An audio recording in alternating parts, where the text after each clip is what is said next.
thank you, David. I am so glad to see all of you, and I'm so thankful to David and MDC for asking me to come down and talk about the book, talk with you. I had a wonderful meeting with the staff this morning, some of whom are gluttons for punishment, and some of them are here again. So I feel very supported there. It's just very special to me. David is my dear friend, and maybe some of you will remember that he did something similar to support that book 10 years ago to have me down. And so David is unique in America in many respects as a leader and with all the work that he does. But that's one of the ways in which he's unique in America. Nobody else did that. So I'm very, very exponentially grateful. I do have to say, looking at all of you, I am reminded of a joke that some of you know, very serious subject we're about to enter into. But there was a fellow who survived the Georgetown flood. I don't know whether it was the first or the second one. When I started telling this joke, there had only been one. And had been an exemplary citizen, went to heaven. St. Peter said, forgive me, people of the faith who are here, and St. Peter said, you've been a wonderful person. Is there anything you'd like? He said, yes, I'd like you to assemble everybody in heaven because I want to tell them about the Georgetown flood. So St. Peter said, fine, and the appointed day came, and they were there about to go from behind the curtain on out to the stage, and St. Peter said, I will say one thing to you. You should know that Noah's in the audience.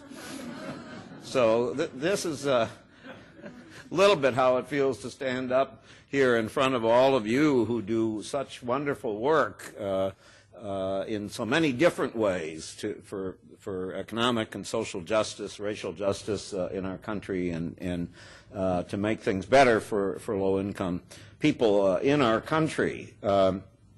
So I think the value of my being here is to put some context into this. Those with a little bit of gray in their hair will have some memory of the things that I'm talking about, but it's good to remind, and for others it may be some new information. We could start with our current situation, but we kind of all know our current situation. Things are so tough, especially tough, even more than usual for so many people in our country, and our government, insofar as it's a matter of public policy, and I think it is in large part that, is not responding now. Both nationally because of the politics in Washington, and at the state level around the country because they're broke. I will say, as you go state by state, some of them are not only not responding because they're broke, but maybe they don't want to. In any case, that's not my subject. I want to look at why we, and I do in the book, look at why we have so much poverty in our country, and think a little bit with you about what we can do, what our prospects are. There's a little bit of a apparent paradox here, or inconsistency. We have done a lot. We've certainly heard from too many politicians that all of these things that we did didn't work. You remember Ronald Reagan said we fought a war on poverty, and poverty won.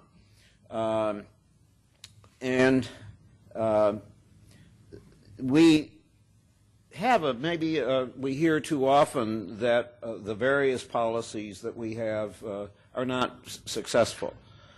So one thing that's very important to remember is that we, in fact, have a long list of public policies that are very powerful. Social Security at the top of that list, but many other things from the Earned Income Tax Credit to food stamps to quite a long list.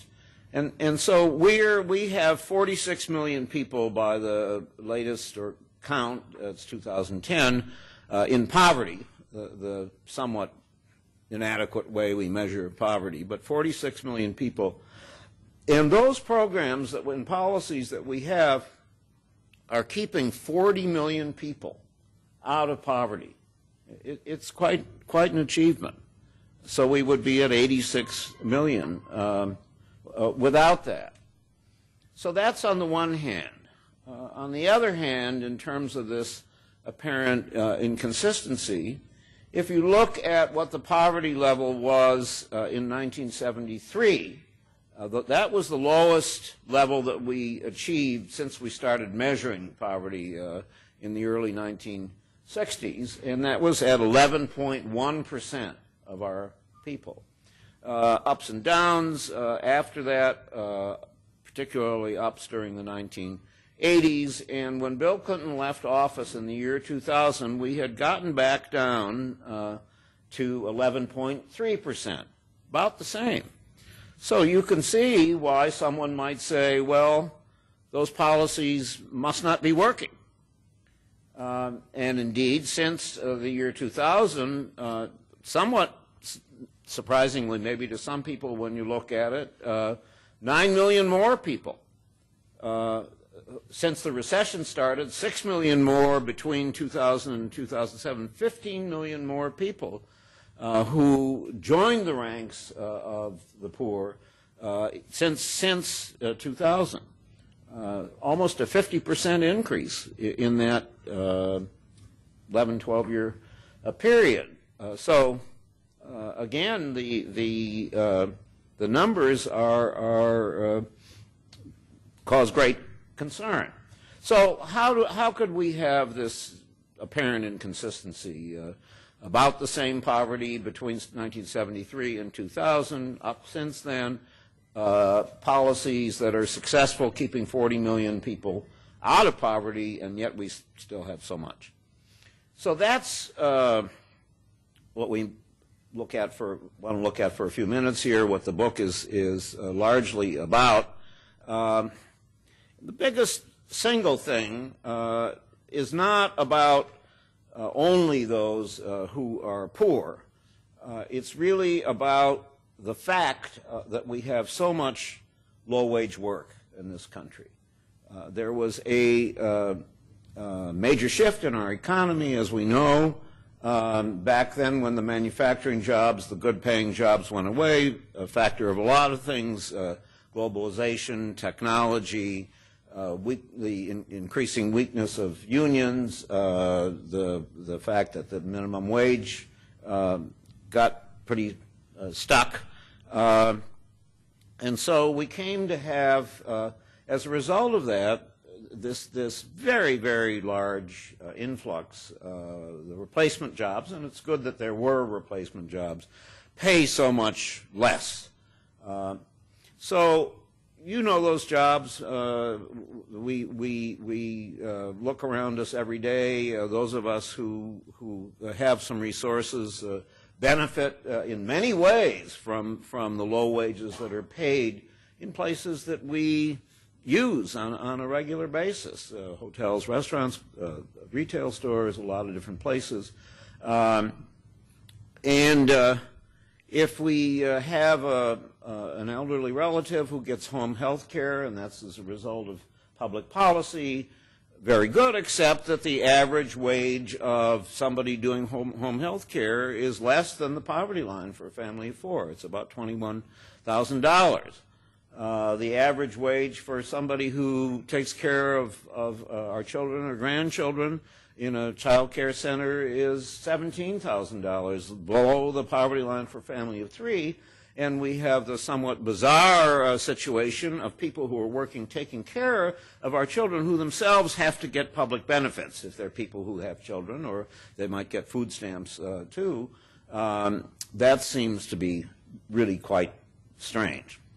So just to get the numbers out there, the median wage of all jobs in this country, in other words, below which 50% of the people's, for any one job, is $34,000. And a quarter of the jobs pay less than the poverty line for a family of 4. That's quite surprising.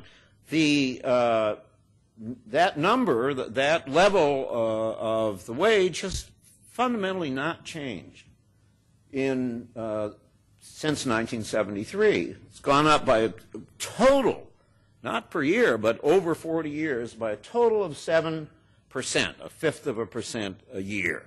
This is Economic Policy Institute numbers. So the entire lower half, now that doesn't mean the entire lower half of families were stuck, because those that had 2 parents in the household could send mom out to work, whether maybe she wanted to, maybe she didn't, but they sent her out to work. But the single moms had no choice.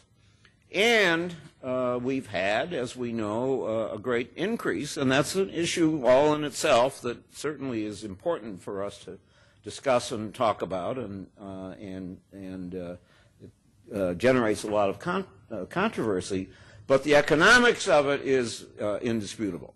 That if mom is by herself, the kind of job that she's likely to get, women being paid less than men anyway, but the kind of job that she's likely to get is not going to be enough to support her family. So we're not talking about that as a country. We're not focusing on that as something that we really have to deal with in terms of our public policy going forward. And that's 103 million people who have incomes of less than twice the poverty line. A third of our population has an income of less than twice the poverty line. So that's number one. The best remedy for poverty is a healthy economy. It's jobs. People working and getting a decent income. The poor in this country, those who are in that 46 million number of people who are poor, most of their income comes from work. There is, I think, a sense that if somebody has this sort of label on them of poor, that they're something different, there's some other kind of group, and that they're all on the public trough in some way, getting benefits, probably getting welfare, and I'll come to what welfare is now. When in fact, the primary income for people who are poor is from work. So the fact that we have so much low-wage work is very much, it's imperatively a part of a conversation about poverty. The second thing that needs to be on the table as a understanding of what we're dealing with here, and when we get to talking about what we're going to do, is that we are now at a point, it's about deep poverty.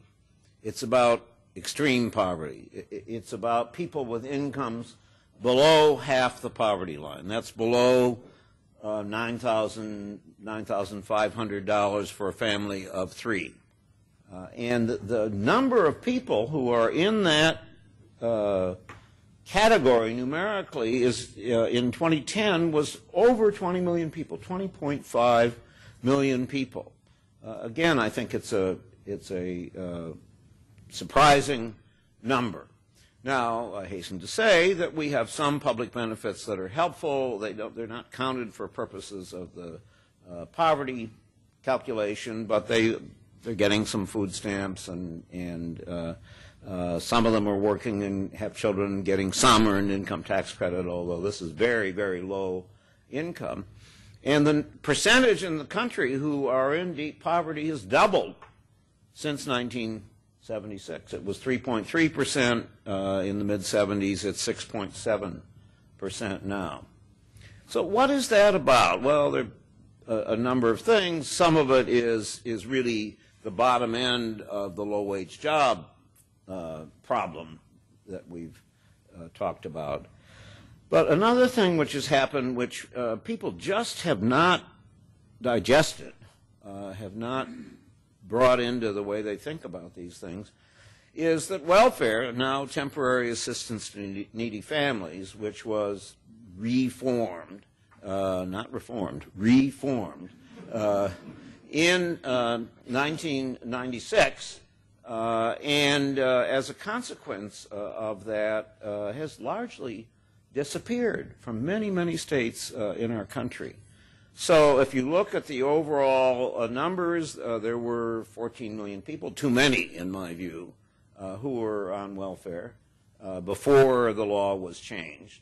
And I was very, very troubled by, felt very strongly that we should have reform, real reform of welfare, because we weren't helping people to get work and keep work and become self-sufficient. We were letting or leaving too many people on the rolls when what we all believe is that if people are able to work and jobs are available, it's better for their own self-respect, and it's better for their children to see them working. You know, that shouldn't be a matter of great dispute.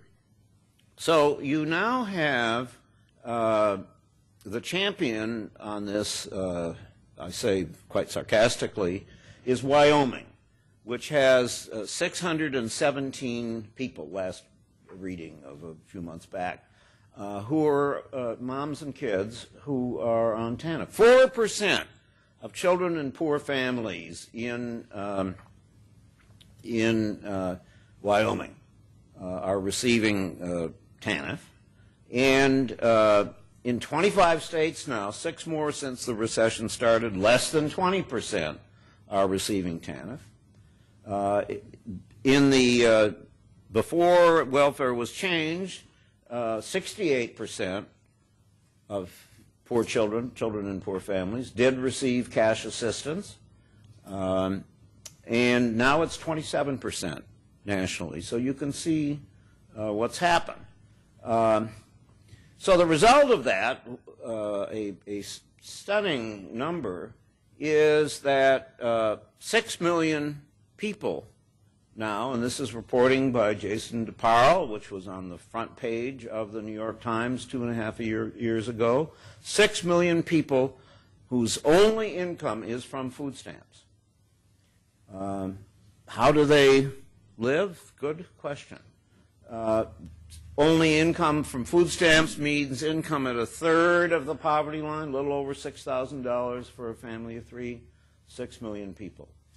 In the past, you would have had both food stamps and welfare. There was a legal right to both. Now there's the legal right to food stamps, means that it served as a very strong anti-recessionary tool over the last 4 to 5 years. In 2007, there were 26 million people who were on food stamps, and now there are 46 million. 46 million people, 20 million more people. There's a legal right to it. You go to the office where food stamps are administered, and they have to serve you. Welfare went up from 3.9 to 4.4 million people in response to the recession. And in fact, for example, the state of Ohio, Governor Kasich up there got elected in 2010. Since then, they've knocked 70,000 people off the welfare rolls in the state of Ohio. So welfare has failed as an anti-recessionary tool, and it's in so much of the country, not all, but so much of the country, it really is playing no significant role. It doesn't stop the politicians from saying that our nation is full of people who are having babies to get on welfare, are staying on welfare for years and years, and of course what one wants to say to them, well, who are they? And of course they always say, well, I saw one. You know, she told me.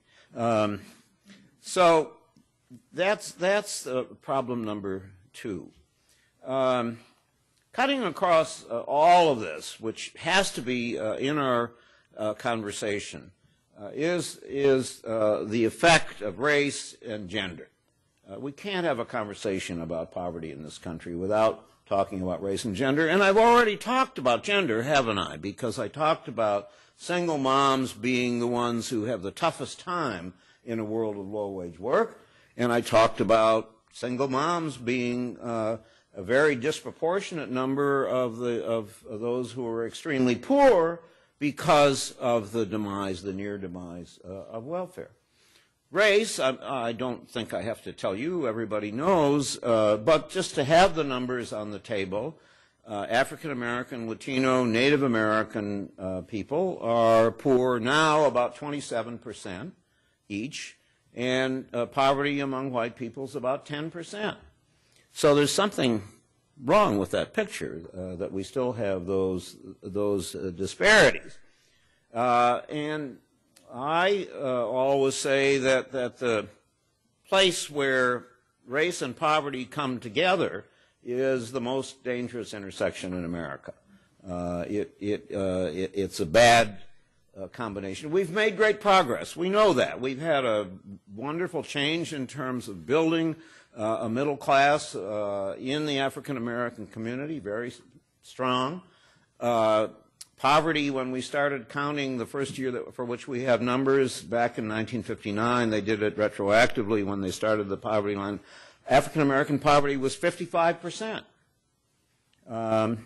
And by the end of the decade, they had gotten it down just in the period of 10 years to 33%. And since then, it's sort of wobbled back and forth. It was about that when President Clinton took office.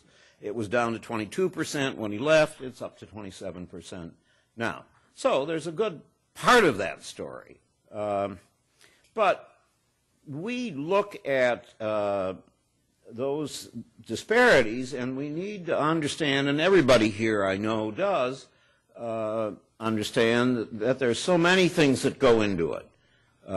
Still some discrimination that involves breaking the law in terms of employment discrimination, discrimination in obtaining financing for housing, or maybe not illegal in terms of being easy to prosecute, but predatory lending that preyed upon people of color over the last decade. And of course you may have seen the numbers that the the median wealth in the African American and Latino countries just plummeted over the last few years because so many had invested in homes during that period of time, and mortgages that were given out haphazardly, very often with onerous conditions, and so the median wealth in the black community went down by about 90%.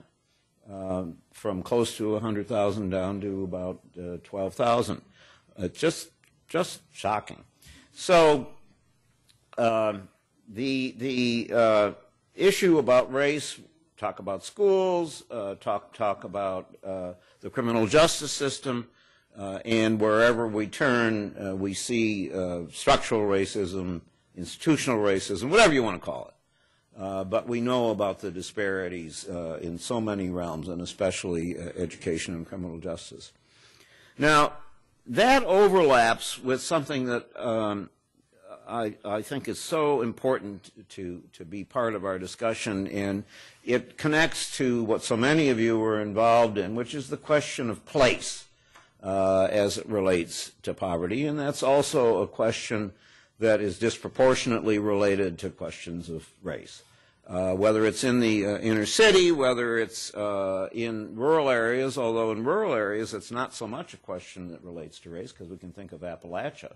But Indian reservations, the Mississippi Delta, the Black Belt in Alabama, the Colonias in South Texas, these are all places of concentrated poverty, persistent poverty, intergenerational poverty, the hardest poverty to deal with. And so the implications of what I've been saying up to now are largely things that can be cured by national solutions. I mean, the question of wages is much more complicated than national solutions. It is about, first and foremost, how do we get employers to pay people more money consistent with their staying in business, which we want them to. But minimum wage is in that bucket, and all the work supports that we have in terms of health care, which is in the balance at the moment, of course. Let's all, those of you who are in favor of the Affordable Health Care, I make no assumptions, the Affordable Health Care Act, we could have a moment of silence and commune in our various ways with Justice Kennedy or the forces above for them to communicate to Justice Kennedy. Anyway, that's a side point. The question of housing, child care, all of these, some of these are things that apply whether somebody's working or not. Obviously, help with housing does. But these are income equivalents, and if we did a better job with our national policies, and whatever states can contribute on all of those, people would be better off. As far as the people at the very bottom, the simple thing, although the politics are not simple at all, is to reweave the safety net that's absolutely fallen apart for the people at the bottom. But when we get to the question of inner cities, of neighborhoods and communities and areas where there are too many poor people all scrunched into one place, the responsibilities are much more local, from personal responsibility for everybody themselves. You know, we have this debate about poverty, right, where on the one side there are people who say it's all their fault, right? How many times have we heard that? If they would just get off their tail, pull up their socks, be responsible, everything would be fine. And we could give them a little charity and have a few volunteers. And by the way, the charity and the volunteers are very, very important. We want it. But that's on the one side. And I must say there are people on my side, if you will, on the liberal or the progressive side, who say it's all about the structural problems. It's all the structural issues in the economy. It's the failure of the schools. It's all systemic. And that's not true either. We really need to come together in a discussion that brings together all of these things and that does talk honestly about the issues of personal responsibility at the same time that it talks honestly about the structural problems that we have in the society. Well, that all comes together in the discussion of concentrated poverty, of inner cities, of what we're going to do about place-related poverty. And we're not going to make progress. We certainly have to have financing for affordable housing so that we can improve the housing stock for everybody. We have to there are many things that require, if we have more support from the national government in careful and intelligent ways for school reform, that's good. But who is really going to take the laboring oar to improve the schools for all of our children? It's a local thing. And it's not only that so many of these things are local, in terms of making the efforts to get young people into the job market, the work of MDC, which is so important. That's not, somebody can't dictate that from a faraway place. These are systems that have to be built in each community. So Durham needs to be thinking about the young people who live in Durham and how do they get effectively onto a pathway that gets them successfully into the labor market. And it entails looking at the schools and what they're doing to prepare people and to get them to take responsibility for themselves on through the community colleges and the employer community and build a system because we're losing. We're losing now, depending on which economist, but 3 to 5 million people, young people, 18 to 24 years old, young men and young women, they're not just in the cradle to prison pipeline, they're in a pipeline from cradle to nowhere. It's much bigger. As troubled as we should be about the criminal justice system, it's much bigger than that. And we're losing every year a new generation of young people who don't stay in school, don't make it. It's obviously, there's a question on the other side of making sure we have enough jobs, making sure those jobs pay enough, all of that. But on the supply side of it, we need to have clear pathways and some different things have to happen in our high schools that I think have much more of an element of career and technical education, which we now know a lot more about how to do that right. MDC certainly knows that. Many of you know that. Well, that's all. Those things go beyond place, but it's that issue of the loss of so many young people. I didn't finish my sentence a few sentences back. 3 to 5 million young people who are out of school and out of work for more than a year. That's huge. They're just disappearing, and whether they get locked up, whether they have a child too soon before they really should, all of that is happening at too great a rate. But it's even bigger than that. Well, that all relates especially to this question of place, and it's especially a matter of civic, of local responsibility, all the way around. I started with personal responsibility. It means leaders from the neighborhoods, from the areas, whether from the faith community, all of the civic leaders. It means the broader community, all of the employers in the city and in the area, all the public officials in the city and in the area. Everybody has a responsibility. And we can have our choice neighborhoods and our promised neighborhoods and all of those things that the Obama administration has started that I think are quite promising. They are not going to make the difference. The difference is going to happen if people will put their shoulder to the wheel and do it together at the local level. Now, maybe just a word or two.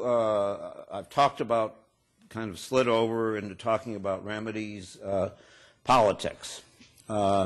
So much of this has to be public policy. And it would be nice if we somehow could create a massive lobby, organize everybody around the country around the question of poverty. I don't think that's so promising. Should do it. But I think the real question is people in the middle.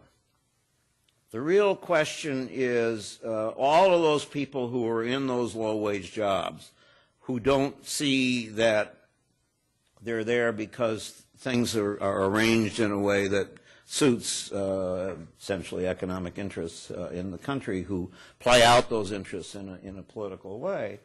And that's really where the challenge is. I think that people who are between 100, 200% of poverty, maybe on up a little bit, either think it's their own fault, they just didn't try hard enough, or they had bad breaks, or they think it's just the way it is. After all, it's been that way for a long time. Now, especially in the recession, I think a great deal of the anger that we've seen in politics, in our politics, that's caused people to vote for those who essentially want to, as Grover Norquist says, some of you know him, a Washington operative of the dark side, who said, we want to make government so small we can drown it in a bathtub. And that's quite prevalent because people are finally realizing with the recession that they're being had, and they're very, very angry, and I think they're not really voting their economic self-interest. So I think it requires at least an effort that people would make to really try to tell a straight story about what's going on. I think as long as we have people in that range who are voting, there's a kind of an unholy alliance between people at the very top and people who are rather close to the bottom, because there is so little information that's clear, that's the honest facts, and it's just ultimately, I think our democracy is really in danger, because if we have so much power in the hands of such few people, and they have gotten control to the point that they really don't contribute a fair amount to running our economy, which we need from them because it's the right thing to do for the things that government should be doing. It really is dangerous for the very concept of inclusion of everybody in our society that is the basis on which we founded our country, with a few parentheses of who was excluded then. But we've made progress on that. Obviously, we've made progress in terms of race, in terms of women, and so on, and we can do so. But I think we really are in danger. I mean, we need to say to people, the government is you. It's about, that's the constitutional construct. We the people in this country, we created this and we gave power to the governments at the state and the national level to run this country. It's an extension of us.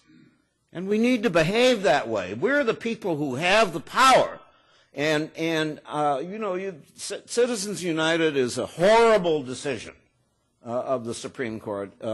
We are awash in money that is extremely dangerous in what it can do to the political process. And certainly people are too inclined to believe what's thrown at them by a television commercial that is not accountable. We don't know who paid for it. That's all. That's all true. But the fact is, I think it was true in the progressive era. If you look back to what happened with the captains of industry, with the robber barons, people fought back, and we got the Sherman Antitrust Act. We got the laws that were passed during the progressive era, and we pushed back. But our forebears pushed back successfully. That can happen again. In the Depression, well, we were even worse off, although people are pretty bad off now. But Franklin Roosevelt led us to all of the things that were done to be responsive to the people who really needed help. I think we can do that. And so I do remain an optimist about these things. This is a tough time right now, but it's also true that we've been through tough times and we've come out of them. So I would just close by saying what I think, quoting what I think pulls it all together for me, and that is something that Rabbi Abraham Joshua Heschel said, Dr. King's friend, as you know, and he said a lot of things, but this one, very pithy. We're not all guilty, but we are all responsible. Thank you for the chance to share some words.